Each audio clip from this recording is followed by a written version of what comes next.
The truth of the matter is that most people don't realize that the majority of people suffer their first major heart attack on Monday morning between 8 a.m. and 9 a.m. People getting ready to go to jobs that they don't like, jobs that are making them sick. You see, when you're not pursuing your goal, you are literally committing spiritual suicide. So society gets wrapped around becoming a part of a machine. Society, instead of becoming a bunch of individuals that are expressing themselves in unique ways, and everybody sort of borrows and shares and sells this and you sell that, and we all sort of figure out how we can contribute in a society, we got sidetracked and diverted into these boxes that they call companies and corporations, and we got stuck into these containers that they call cubicles or offices, and we got forced into this system. So our time, instead of it being invested in making pottery or fixing cars or doing something where you have a passion or you have some sort of a connection to, instead of that, you've sold your life. The world is loading his back with burdens. You're a beast of fucking burden. You're supposed to go to school. You're supposed to pass your tests. You're supposed to do your homework. You're supposed to clean your bedroom. You're supposed, right? All the things you're supposed to do, all the conditioning laid upon you, all the beliefs that you've been given, they're not yours. No natural behavior. Everybody's wearing clothes they don't want to wear. Everybody's showing up and doing something they don't want to do, they have no connection to. That's the problem with our society. No society wants you to become wise. It is against the investment of all societies. If people are wise, they cannot be exploited. If they are intelligent, they cannot be subjugated. And that's your life. That's your real fucking life. To step outside the bounds of the mental slavery that you're holding on to, that was imposed on you by your parents, the teachers, society, and all of the institutions at large. They want to keep you mediocre, bland, vanilla, a square person in a square hole. I will not fall into despair. Dedication, hard work. I said to myself, I will never go back to this again. I will never be treated like that again. I will never go through what I went through again. And that pain pushed me to write a bestseller. All these supposed tos that the world tells us is all over this dragon. And here comes this dragon, thou shalt. And you're carrying this burden that the world has laid upon you. And it is your responsibility as a maturing individual to slay that dragon. You either bow down and you continue to live your life as a beast of burden, or you slay that fucking dragon. And by slaying that dragon, you become a lion. And that lion's name and his attitude is I will and no. Want their army. The world can go against me. I'm still going on top. You gotta take it. George Washington Carver said, do what you can, where you are with what you have, and never be satisfied. She talked about a man who had been captured behind the enemy lines in a war and was sentenced to be killed or another option. The captain said to the guy, listen, he said, tomorrow morning at 6 o'clock, you can face the firing squad, or you can go out this door over here. And the guy said, what's out the door? He said, no one knows. All we can tell you just unknown horrors. He thought, and the next morning he selected the firing squad. After the shots rang out, the captain's secretary said, what's beyond that door? And he said, freedom. And so I was blessed because I went through so much pain that pain actually pushed me. Oh, you better hear what I'm telling you today. I'm telling you that pain pushed me to prosperity. That pain pushed me to greatness. Takes guts. You gotta dig down deep to gut it out. Keep on going. Again and again and again. That little opening there was really well done presentation by Joe Rogan. I think he was one behind all that.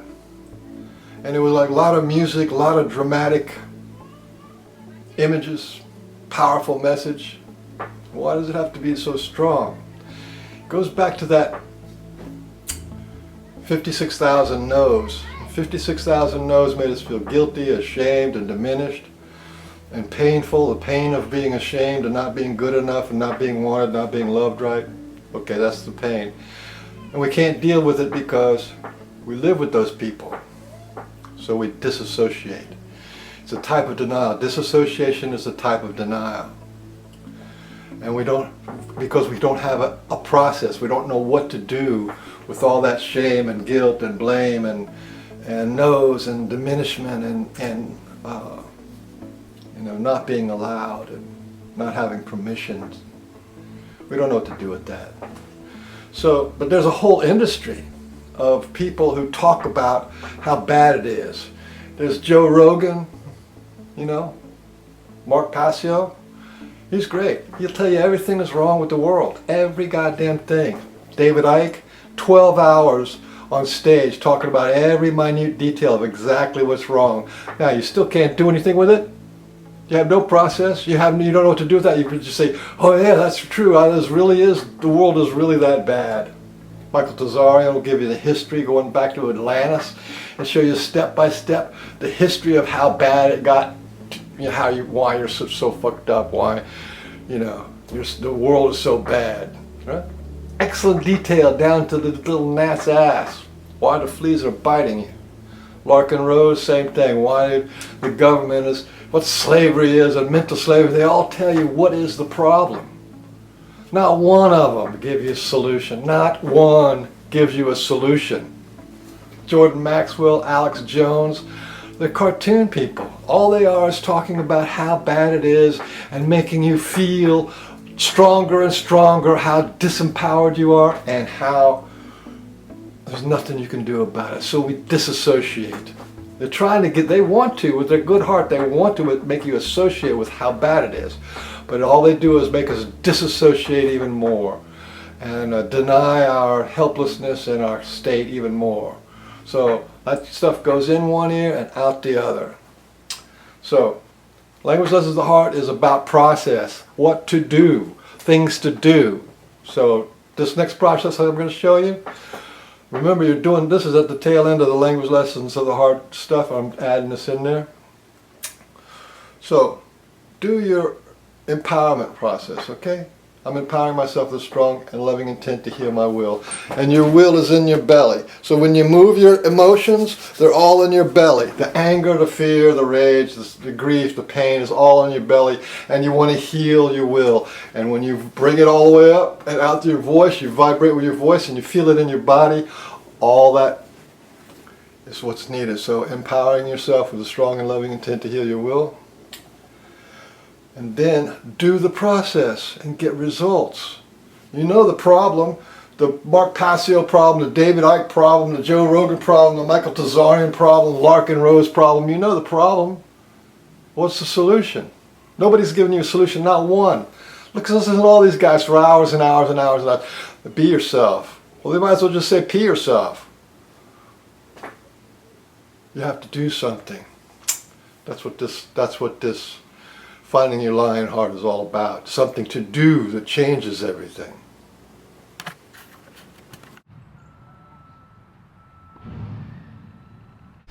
This is about your biofield, which is 6 feet away from you. 6 feet away from your heart, that's where your biofield is. Right? And it's also above you. And your biofield is where all your memories are, all your pain is, all your karma, and all your Akashic memories. When you die, you're going to take your biofield with you. When you die, your being is your energy body, and all the stuff that happened to you is in your biofield. That goes with you. That's what the life of you is. So first, we're going to put energy into the biofield. We're going to put empowerment to heal in the biofield. And we're going to use the Robbie Holz healing team. So we're going to say it in the 6 directions. I'm empowering myself with a strong and loving intent to heal my will. Will you help me? And that's a request to the spirit world. I'm empowering myself with a strong and loving intent to heal my will. Will you help me? I'm empowering myself with a strong and loving intent to heal my will. Will you help me? I'm empowering myself with a strong and loving intent to heal my will. Will you help me? I'm empowering myself with a strong and loving intent to heal my will. Will you help me? And to the earth itself, I'm empowering myself with a strong and loving intent to heal my will. Will you help me? Okay. Now this exercise was given to me by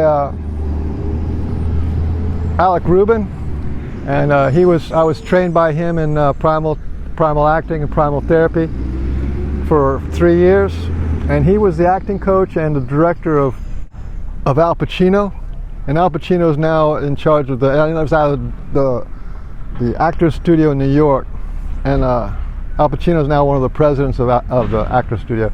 So this is like primal acting, and which is how to get into your emotions in a convincing way. So we've been told 56,000 times no. No, you can't do this, stop doing that, don't feel this, you're not angry, you're not sad, you're not this, you're not upset. No, no, no, no, no. So that was also painful to us, and we repressed us, and that made us disassociate. So most of our life we've been disassociated from the fullness of who we are. Anger is bad, don't be afraid. So we don't feel any anger, don't feel any fear. You're not supposed to be upset, don't stop crying, stop crying. So we don't feel our grief, we don't feel our pain, and our heart gets smaller. So when we disassociate, what we disassociate is our anger and our fear and our pain. It goes out into our biofield, which it becomes active ingredients and forces in our life because we continue to suppress. So this is about reassociation. This is about associating with the feeling body, with your emotional body, which is your will. That's who you want to heal. Will, and this is going to involve your spirit, your heart, your will, and your whole body. That's why this exercise is so important. I want to thank Joe Rogan for his inspiring interview, Finding Your Lion Heart or Becoming Your Lion, because that's really what it's about, becoming a lion. Lion heart, expanding your heart. So, again, we were beggars. And beggars, if this is your anger and this is your fear, then what is love that you want is in the middle. It is compressed and small, and so I want this little small love. But so the first exercise is to move your fear. Okay, this is about making your subconscious conscious. It's a simple little exercise. It's about moving your fear and moving your anger. And the more you move them, the bigger your heart becomes. So the first part is you imagine a dog biting you. You're a kid, or it's the first time, or it's a big dog, or whatever, comes rushing up to you, and it goes to bite you. So then you feel a rush in your body. Ah, ah, ah, and you try to jump away. Yeah, but ah, ah, and you keep feeling that, just ah, ah, ah, and make a sound. Ah, ah, ah, ah, ah, ah. Jump around. Okay. And you do that until you start to feel your heart pump, you know, ooh, ooh, and feel a rush go through your body. And then you start to breathe a little bit deeper. Right? That's the Wim Hof breath, where you can conquer your demons, you conquer your dragon, become a heart of a lion just by breathing. And this works through your whole body. So the dog's gonna bite you. You're afraid. Comes from this side, that side, whatever. You move your body, move your feelings. Now, after you've done that 2 or 3 times, you get your body moving. Then you can go into what you're afraid of other things. You know, your boss is going to fire you. Your wife is going to leave you. Your husband is going to leave you. Feel the fear. Because stress is just subconscious, disassociated fear. It's all stress is. Anxiety, disassociated subconscious fear. It's in your energy field, and when you move your body, you expand your energy out to the energy field and you deal with the demons directly. And we have a list of things. You know, you're afraid you're going to die, you're afraid you're going to get sick, you're afraid of the food you eat, you're afraid of the water you drink, you're afraid of all these things. You're afraid of being a failure, you're afraid of being a success. Move them, just like the dog biting, get you into that feeling. Now when your body temperature and your breathing starts changing from the fear, then you know you're in the right place. So, you move from fear to breathing. But you still feel the energy, okay? Now move into anger. And get angry at the dog. Stop hurting me, dog. I'm gonna hit you. I'm gonna hit you. I'm gonna hurt you. I'm gonna kill you. Right? Anger. I'm angry at you. And it's the dog, and then the fear of the dog, and then the anger. Stop hurting me. Stop chasing me. Stop barking me. You have no right. Right? And you do that anger to get into the anger. This is why it's called acting class. You have to act. Like it's called method acting. This is the method, this is the process. Okay? Then you're angry at the dog. Then you transfer that anger to your mom, your dad, the president, whoever you're angry at, the boss, you know, and you yell. Stop hurting me, stop hurting me, stop yelling at me, stop judging me. And you move your anger a lot. I'm not doing this as powerfully as you have, if you will do it. I'm kind of doing it purposely in a kind of like a minimal way. But okay. And there's a lot of things to be angry at. The government, the FDA, the doctors, the people who give you vaccines, the war, all that stuff, God, the angels, all the energy that there is that you ever could be angry at, go and let it be out. So you have your fear, and fear is based on pain. You have anger, and anger is based on pain. So whatever you're afraid that's going to hurt you, you move your anger, right? Fear and anger. What happens is love is in the middle. Fear takes you out of danger and into safety. That's self-love. Anger stops people from hurting you, stops people from hurting your family, from your friends or your communities. That anger is love. So your heart gets bigger, and you begin to have the heart of a lion. Then any hurt,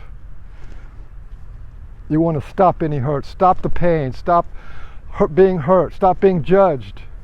That's the anger, you know. You have no right to say that to me. You limit me, you define me, you judge me. Stop that. You know, that's anger. And you get bigger. Then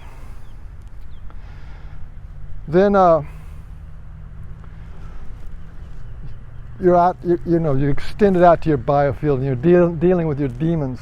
You're fighting your demons, you're fighting your you're fighting your dragons, and your demons. And you realize that you have more power than they do because you're in control of this imaginary acting exercise. And they both are based on pain. And you've had a lot of pain. We suppress our pain as we suppress our anger, suppress our feelings, and we disassociate from it. So this is an introduction to associate with your pain. So you can drop down into your pain and feel oh, feel your pain, but have your energy and your breath working.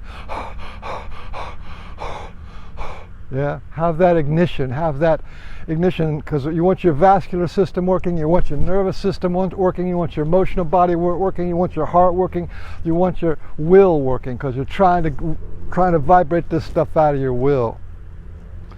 So you go into your pain, okay, and that's basically it. And then so you have the fear and the anger and the pain. You've touched on that.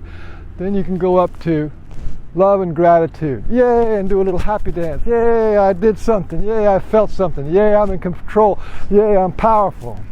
Yay, I'm strong.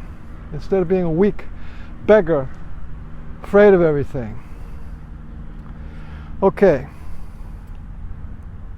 Now your parents, every time they yelled at you, stop doing that, don't do that, shut up, be quiet, you're not angry, you're not sad, don't be sad, don't do this, don't try that, you're making too much noise. All that shouting was their fear. So when you move your fear of the dog biting you, and then you can go into your parents' fear. They were afraid you weren't going to be a good person. They were afraid they weren't going to be a good parent. They were afraid of that. And then they moved their rage on you. Stop making me afraid of being a bad parent. Stop making me afraid of that I can't raise you right. Okay? So you move your fear, and then you move the fear of your mother, your father, your husband, your wife, your kids. It's all the same fear. Yeah? Move the fear of the people. Move the fear of the American Indian people or the black people who are afraid of being shot in the street. It's the same fear. It's your fear. So you're not small, you're big. Instead of being disassociated, you get associated. Instead of being unconscious, you become conscious of your fear. And then you move over to your anger, the rage. Stop killing black people in the streets. Stop, hurting the American Indian people. Stop hurting the poor people. Whatever that anger is, it goes, it's not just your anger. It goes out. It goes out beyond your biofield. And you're connected to that. Stop the war. Stop the poverty. Stop this insanity. Anger. Yeah, anger. Stop messing with Mother Nature. She's beautiful. That's anger. So you move it you move your anger to your mother, to your father, to your family, and move their anger for them. Yeah, that's the exercise. Then you drop down into your pain. Oh, you cry, weep, or whatever the feeling is. The pain. You feel it, right? When you feel it long enough, then you can feel all of your pain. Feel it. Because now you're a warrior. You've gone into your fear and you've gone into your anger, and now you can face. You have the power to face your pain. So you face your pain. Embrace your pain. This is an act of compassion. You embrace your pain like it's a baby that got spilled with boiling water, and you embrace it, and just let your compassion flow into the pain. That you have to feel the pain, because pain, your suffering, is the birth of compassion, of a compassionate heart. A lion heart is a compassionate heart, able to embrace the deepest suffering that you have. The deepest suffering that you have. And if you stay with it long enough, do this exercise over and over, every weekend, do this exercise over and over and over again. And so that you can take your mind, your great spirit mind, and go into your heart, find your compassion, and hold on to your suffering. Okay? And when you hold on to your suffering, and you stay there long enough, you can feel the suffering, all the suffering that is yours. And then you can feel all the suffering of your mother, of your father, Then you can feel the suffering of your brothers and sisters. It's the same suffering. You feel them through your suffering. You own your suffering and connect to their suffering. And then go out to your family and friends, then go out to your community, and you connect your suffering to all the suffering in your environment. And then you connect, you stay with it, and you connect your memory and your imagination, and you can connect to all the suffering of the people in your country. And then all the suffering of all the people in the world. It's your suffering. When you own your suffering, when you own your pain, when you are not when you associate with it, when you embrace it with compassion, just let it be, and let that compassion flow into your suffering. Then you can take one more step and feel all the pain and suffering of all the people and all the beings that have ever existed. That's the end game, yeah? Because that birth of compassion makes you invincible. When you move your fear, it comes an end to fear. When you associate with it fully, there's an end to fear, and then you become fearless. When you move your anger until there's no more anger, the anger becomes just compassion. Yeah, it just ends. The anger ends. And when you feel your pain fully, it resolves and dissolves and it heals, and there's no more pain. It is entirely possible to end the pain that you're already feeling. You don't have to add anything. You just feel what you're feeling, and what you're feeling is connected to everything. And your heart is connected. We all want to connect with our heart, but our heart is so small. Our heart is so clamped down and so restricted and so disassociated and so feeble. No, now you have the heart of a lion. Whoa! Yeah? And the compassion of a saint. And then your bliss. Yay! You know, your bliss. This is a fantastic world. Let your gratitude and your happiness, it just soars and soars and soars, because there is no place that love cannot go. Into the deepest anger, rage, and death and destruction, and into the biggest fear, terror, and horror. It's still love there. Still love there. Into the deepest pain and suffering, the deepest, most powerful pain and suffering that you've ever had, which is yours. When you own it, and it is yours, and is all the suffering in the world is also yours. Own it. And then when it moves back up through the heart, that is when the gratitude comes. Compassion breeds gratitude. Complete acceptance gives you gratitude and such a love, such a connection to the universe, you know, to all the beings in the universe. This is what this change is all about in the earth. So, I made this video because it's hard to get started, right? So if you think of it as an acting class, this is acting class 101, out of the best acting class in the world, from the best acting teacher in the world. And you can do this over and over again. If you're stuck, if you feel you need to move emotions, come out someplace where you can shake and rattle, and have the dog bite you. Start with your fear. Have the dog bite you. Move it around. You know? Have the dog, and then have blinding rage towards the dog. You want to kill that dog. It's not going to bite your baby. You know, you're just like that. Rage is compassion and to take your baby, yourself, your inner child out of danger, and that's rage. Okay? You can get into that, and that gets your body going, and you breathe.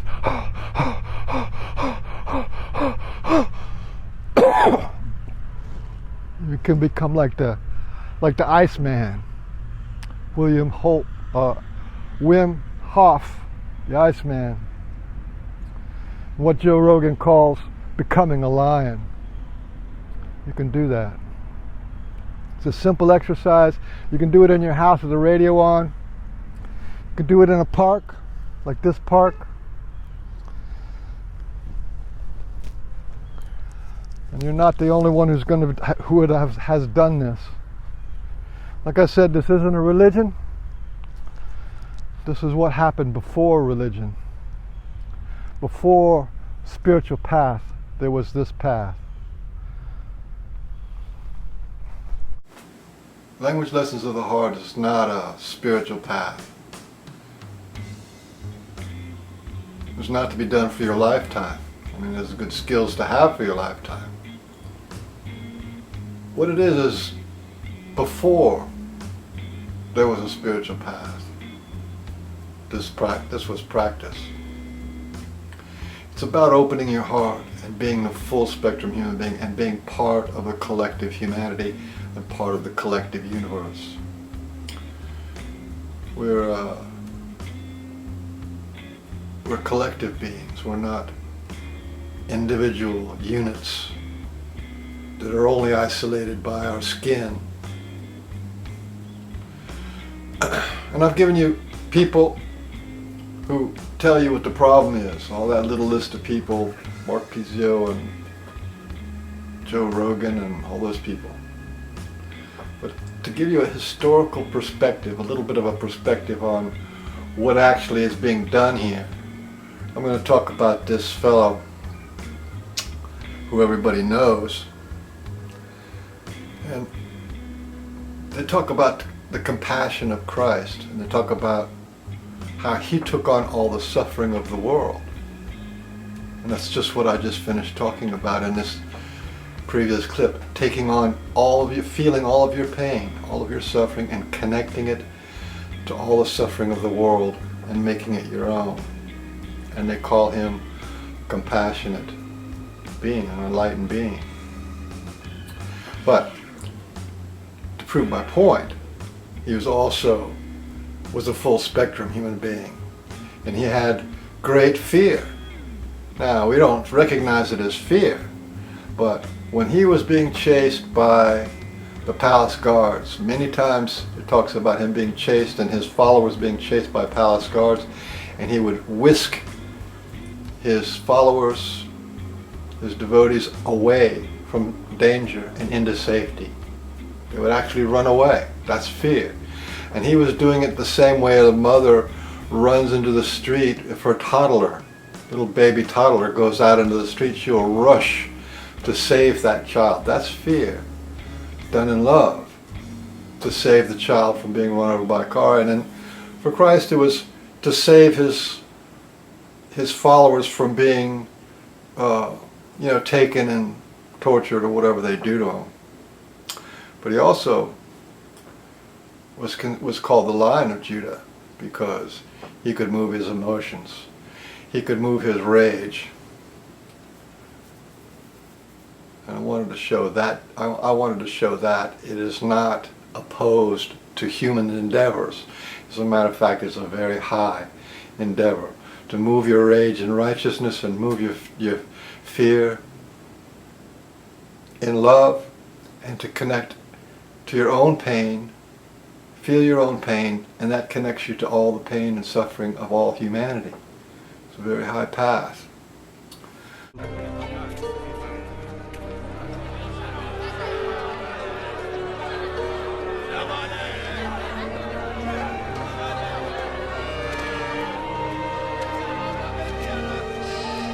There in the temple, he found people selling cattle, sheep, and pigeons, and also the money changers sitting at their tables.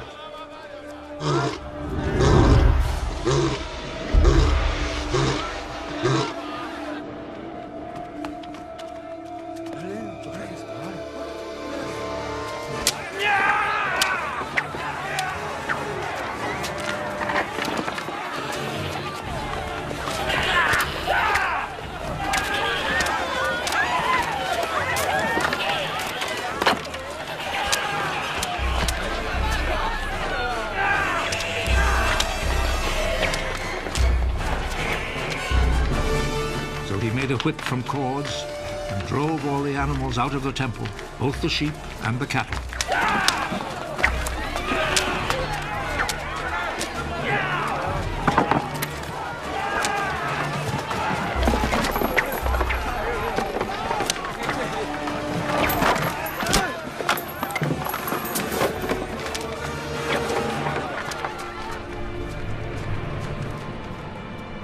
overturned the tables of the money changers and scattered their coins. And he ordered those who sold pigeons Take them out the way!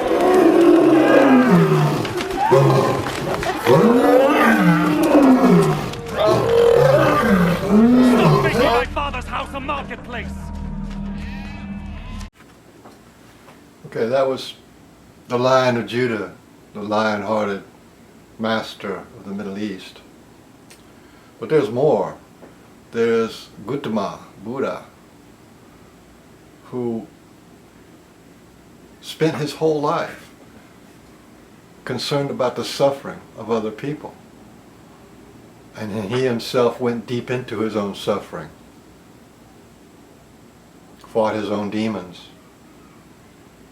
And it wasn't until he embraced fully his own suffering that he went into himself and he recovered his memory.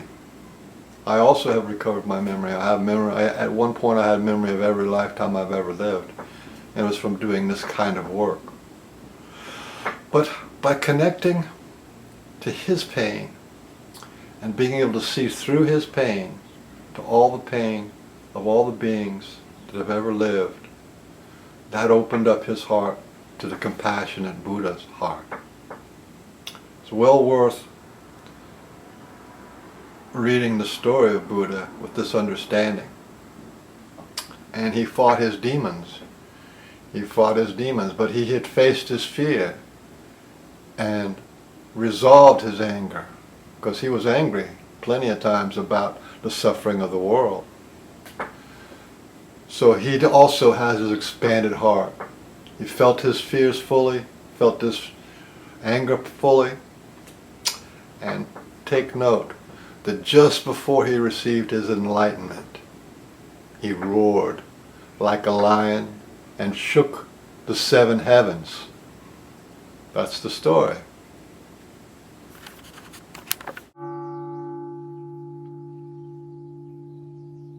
Everybody, every human being wants happiness. And Buddha, he acts like a teacher. You are your own master. Future, everything depends on your own shoulder. Buddha's responsibility is just to show the path.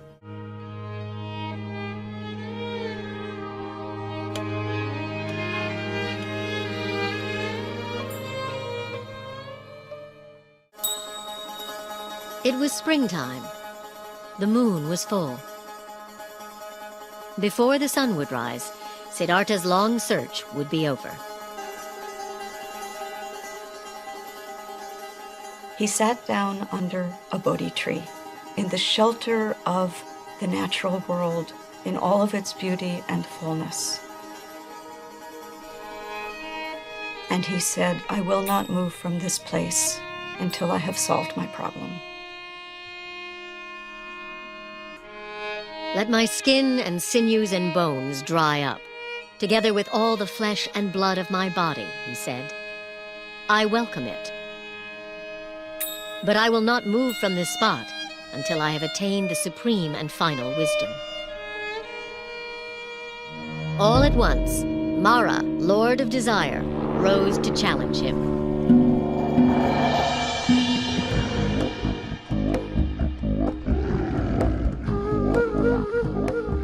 With an army of demons, he attacked. Siddhartha did not move, and their weapons turned into flowers.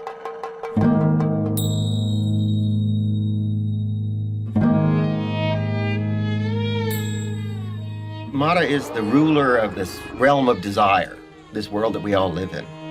And what he's afraid Siddhartha is going to do when he attains enlightenment and becomes the Buddha is conquer that world. That is, he's going to do away with desire. He's going to wreck the whole game. Mara did not give up. He sent his 3 daughters to seduce him.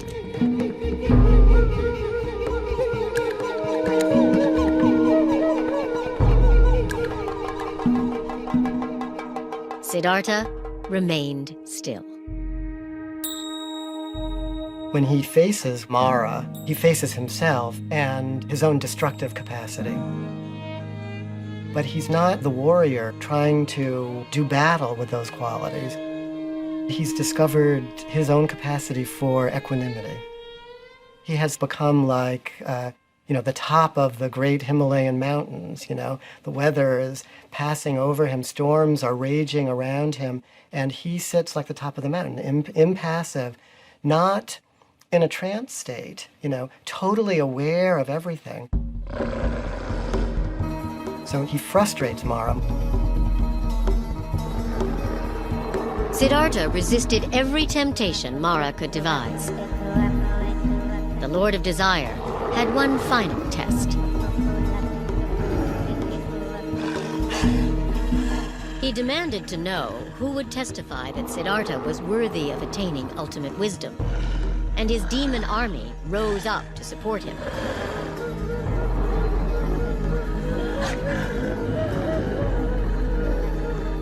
Siddhartha said nothing. He reached down and touched the ground, and the earth shuddered.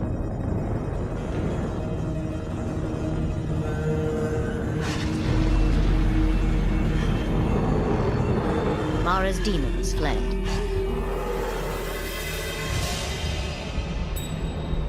The Buddha reaches down and with his finger touches the earth. He says, "The earth is my witness." He said, "Mara, you are not the earth is right here beneath my finger. And the earth is what we're talking about.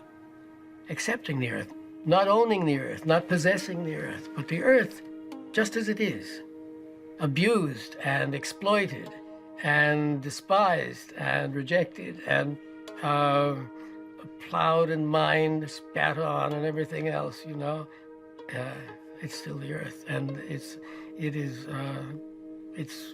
we owe everything to it." Siddhartha meditated throughout the night.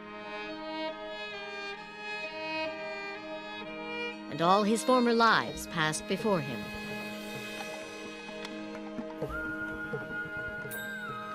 He remembers all his previous lives, infinite numbers of previous lives. Female and male and every other race and every other being in the vast ocean of life forms. And he remembered that all viscerally, so that means his awareness expanded to be all, so that all the moments of the past were completely present to him. He gains the power to see the process of birth, death, and rebirth that all creatures go through. He's given this sort of cosmic vision of the workings of the entire universe.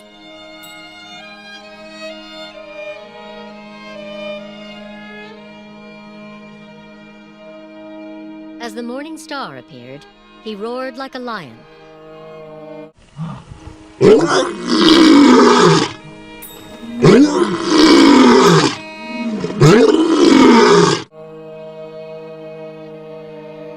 My mind, he said, is at peace. The heavens shook, and the Bodhi tree rained down flowers. He had become the awakened one, the Buddha.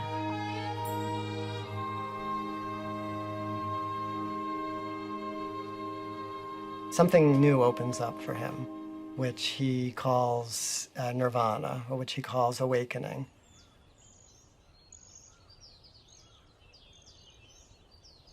He said, "At this moment, all beings and I awakened together." So it was not just him, it was all the universe. He touched the earth, as earth is my witness.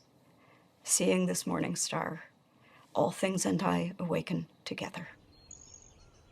It's not like entering a new state, it's uncovering or surrendering to the reality that has always been there. He realized he'd always been in nirvana, that nirvana was always the case. Your reality itself is nirvana. It's the unreality, it's your ignorance that makes you think you're this self-centered, separate being trying to fight off an overwhelming universe and failing. You are that universe. You're already enlightened. He's saying the capacity for enlightenment, that your awakeness already exists within you.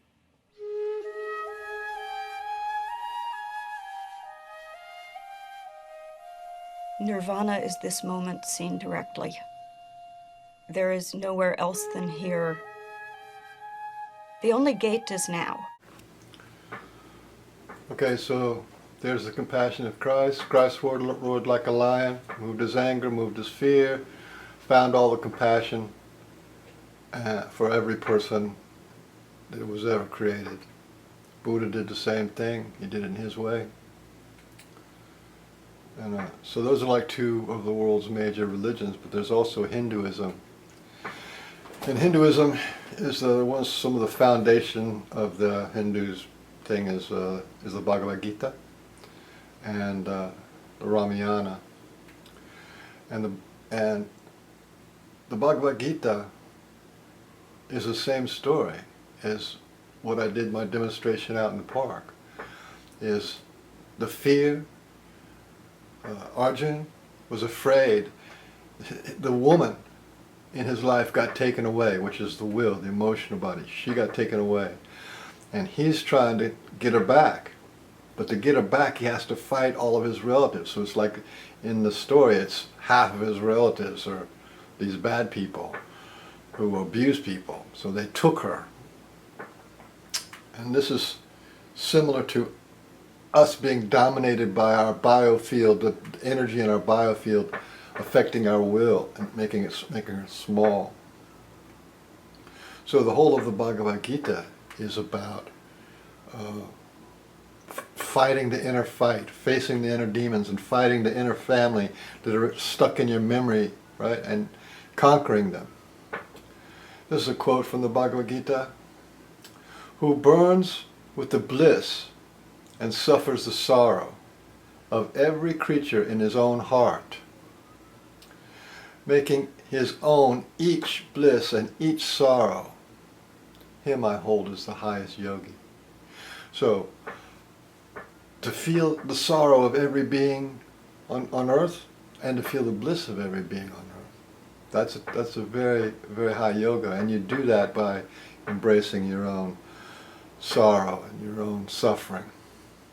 And Ramayana was the same thing. Remember, this is spirit, heart, will, and body, and your will is the feminine, your spirit is the masculine. And in Hindu philosophy, that's Shiva and Shakti. Shakti is Kundalini, right? Shiva and Shakti. In the Ramayana, so Lord Ram was an incarnation of Shiva, so he was a human Shiva. That's who Ram was. And the woman that got taken from him was Sita, who's his wife, so she was representing Shakti, so it's automatically inside the human being.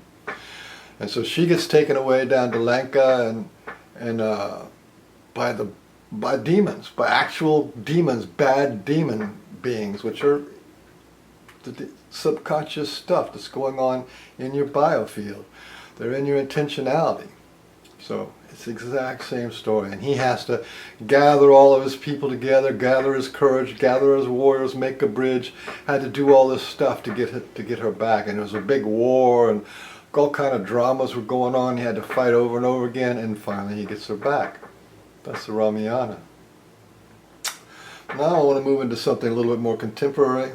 I found a couple of videos after I started this project, and just to show you that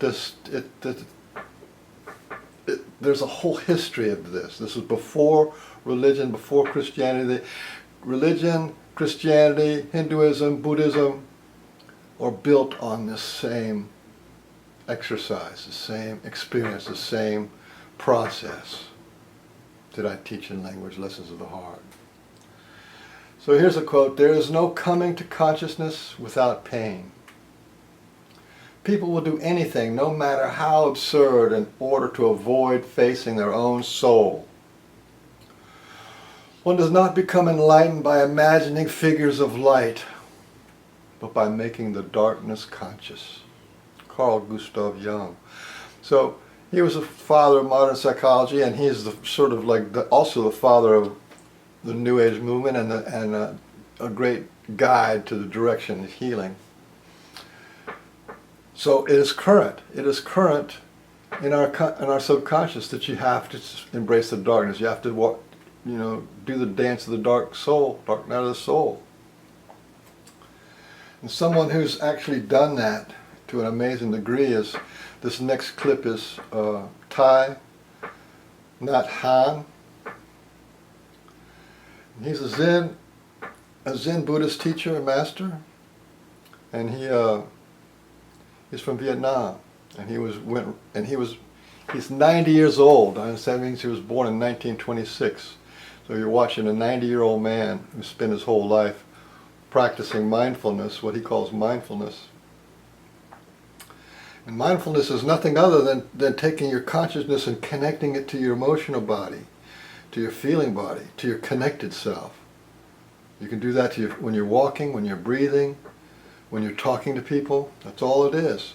The same process as what I was showing you out there in the field of connecting to your fear, connecting to your anger, connecting to your pain. That's what mindfulness is. Well, you connect to your body or connect to your breath, and you have that same, you learn that same process inside of you. Anyway, he was in Vietnam and he saw 1 million people get killed by the North Vietnamese, the Chinese, and the Americans. 1 million Vietnamese, more than 1 million. That is a lot of suffering, stepping over dead bodies. That is a lot of suffering. In the West, we're sheltered from that, but that kind of suffering, family, friends, villages, 1 million people died. Another 1 million people died in Cambodia. So, listen to the words that he speaks, because his words, when I found his clip, when I found his video, I thought, he says the exact same words that I say. I don't know him. So, give a little listen to Thich Nhat Hanh. And that is easy enough. And then the mindfulness practice can help you to go home to yourself in order to get in touch with the pain, the suffering, the despair, the anger, the violence inside. And with the energy of mindfulness and insight, you know how to handle the suffering within yourself. You are compassionate toward yourself.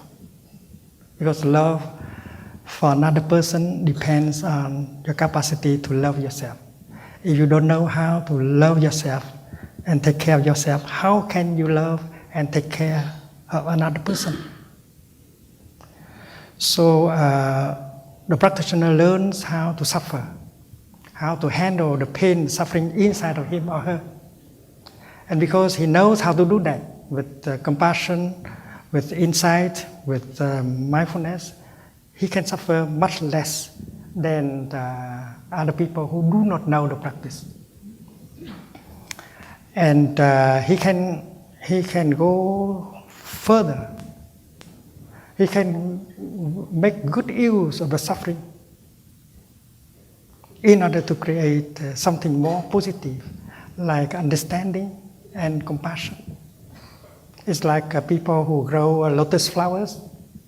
They know how to make good use of mud in order to grow lotus. No mud, no lotus. No suffering, no happiness. No compassion.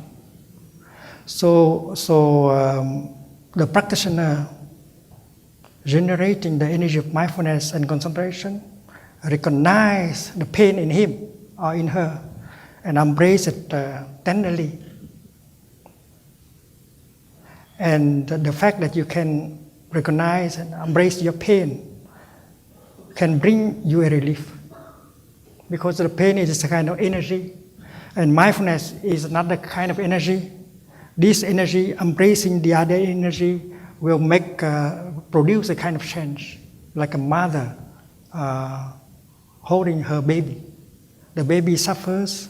The mother does not know yet what is the cause of the suffering of the baby, but the fact that she's holding the baby tenderly can make the baby suffer less right away, because there is the energy of tenderness from the mother penetrating into the body of the baby that brings a relief. And if she continues with mindful holding, and she will find out the cause that make the baby suffer, and then she can change the situation. So the practitioner, while holding his pain, her anger, it's like holding our own baby. We have to handle the suffering in us tenderly, with non-violence. We should not try to suppress the pain. We should not suppress our baby, our own baby. And you get a relief.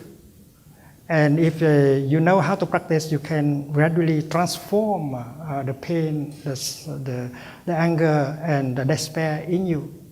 So the practice of mindfulness help people to suffer in such a way that they suffer much, much less than other people who do not know how to practice. To get a relief and to make good use of the suffering in order to create understanding and compassion that are the very foundation of happiness. There is a deep connection between suffering and happiness. It's like the connection between the mud and the lotus. If you have the time to listen to your own suffering, to look deeply into the nature of your own suffering, understanding will arise. Understanding here means understanding of the suffering. And when understanding arises, compassion is born. That is the mechanics of compassion. When you look at another person, if you have the time, and if you look at him or her mindfully and with concentration, you can recognize the suffering in that person. And if you are more concentrated, you can find out that that person does not know how to handle the suffering in him.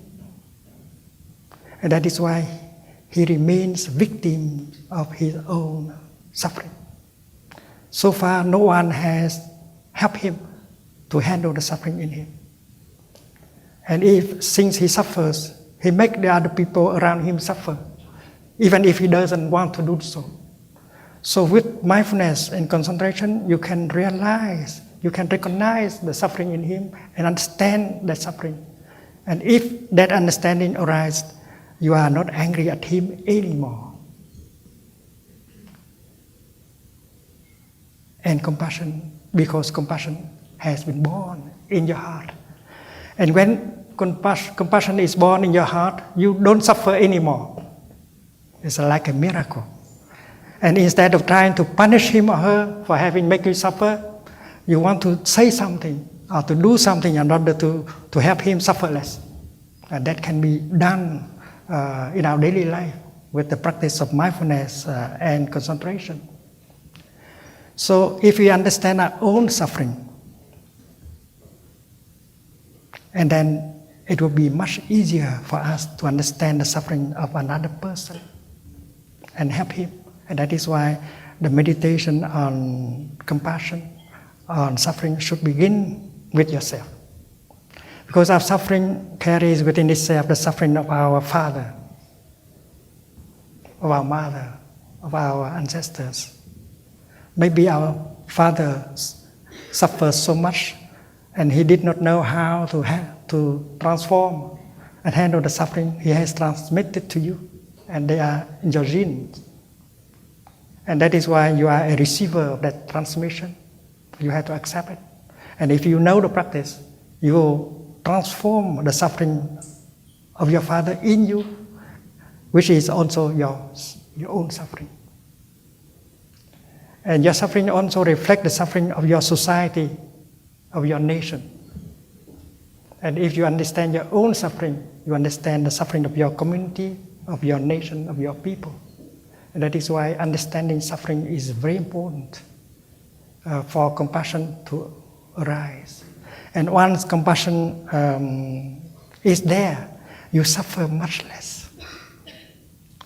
And suffering has a positive role to do. We can speak about the goodness, the usefulness of suffering. It's like the goodness, the usefulness of the mud in helping producing lotus flowers. And that's why my idea of the kingdom of God is not a place where there is no suffering. If there is no suffering, there is no happiness either. That is the teaching of interbeing. Interbeing. You cannot be by yourself alone. You have to interbe with us. The left cannot be by itself alone. The left has to be to interbe with the right. If you remove the right, the left disappears right away. Or can you practice mindfulness every moment? Everyone can practice generating the energy of compassion in order to suffer less. If we have the courage to go back to ourselves and listen to our own suffering, and then we can begin to understand our suffering and begin to suffer less. Many of us do not want to do so. Most of us are trying to run away from ourselves because we believe that going home to ourselves will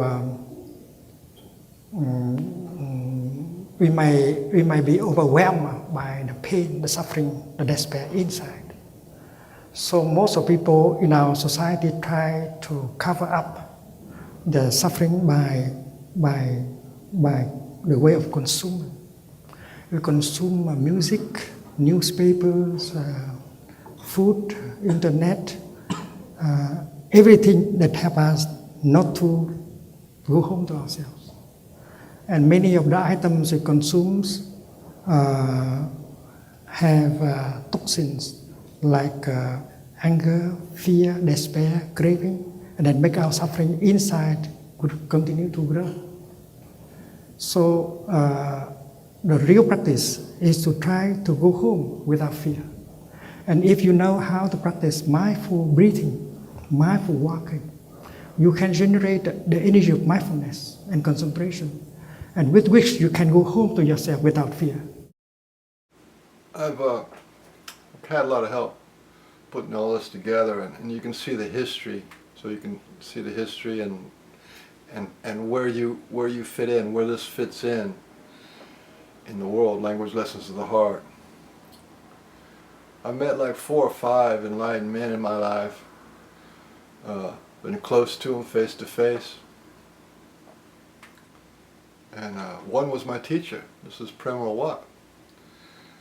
And there's a connection there when an enlightened being opens their heart to you, and then that awakens your heart. That's a pretty powerful thing. That connection never goes away. I haven't followed him for like 20 years, but I was like one of those real heavy-duty meditators, followers. But I'm still connected to him, and this is his compassion to me. And I have no doubt that he speaks all over the world. But this little talk was for me. I feel that anyway, because of my connection to him, my connection to my heart. And so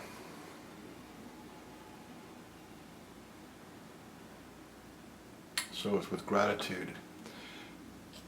The bliss side, you know, there's the bliss side, there's the pain side and the bliss side. He's one of those people who can show you the bliss that's in your heart.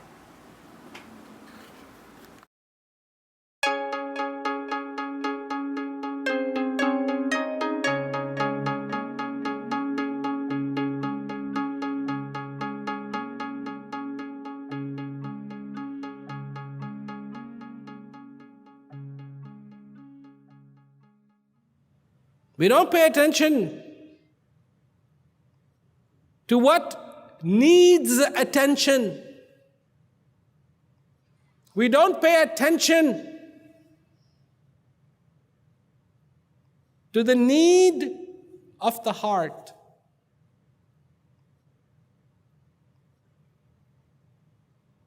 Because the inspiration to be in peace comes when you listen to your heart.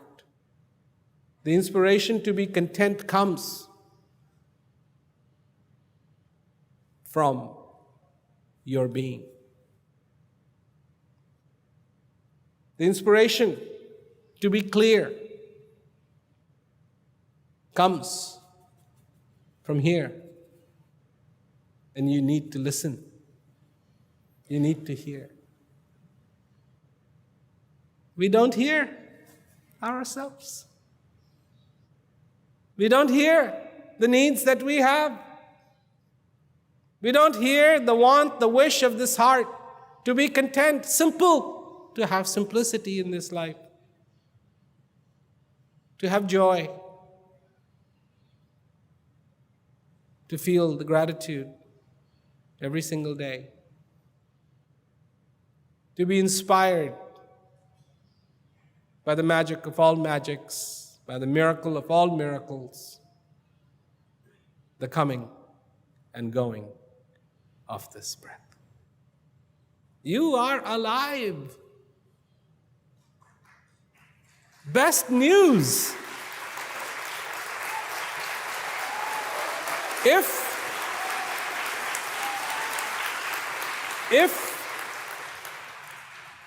you are incapable of hearing this news,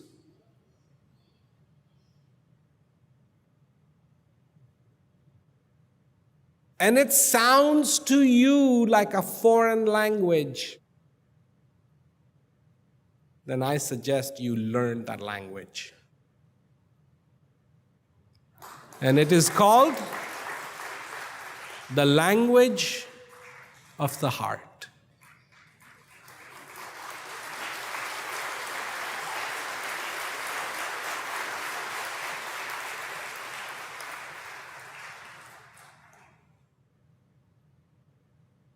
That's what I teach. That's what I go and present to people so that they can learn the language of the heart.